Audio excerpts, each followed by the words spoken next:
অল্প সময়ের ব্যবধানে দুই বাংলাতেই নিজের অবস্থা জানান দিয়েছেন কলকাতার জনপ্রিয় অভিনেত্রী ইথিকা পাল।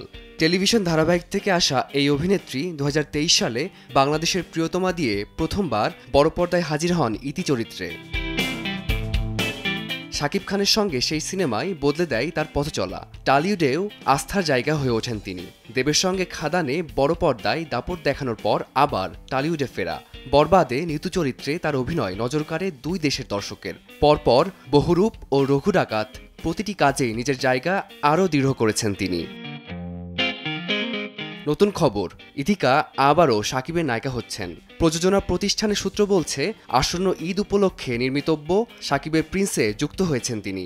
পারিশ্রমিকের আলোচনা সহ বেশ কয়েকটি ধাপ ইতোমধ্যেই এগিয়ে গেছে, বাকি শুধু আনুষ্ঠানিক ঘোষণা। ৯০ দশকের অন্ধকার আন্ডারওয়ার্ল্ডের গল্প প্রিন্সে উঠে আসবে প্রেম, সংঘর্ষ আর আবেগের মিশেল। অন্যদিকে এখন লন্ডনে প্রজাপতি ২-এর শুটিংয়ে ব্যস্ত ইথিকা, আর শাকিবও এখন ব্যস্ত সোলজার সিনেমার শুটিংয়ে। সময়ই শেষ পর্যন্ত বলে দেবে প্রিয়তমার সেই জুটি আবার কতটা ঝড় তুলবে। ফারদিন মাঝার, সময় সংবাদ, ঢাকা।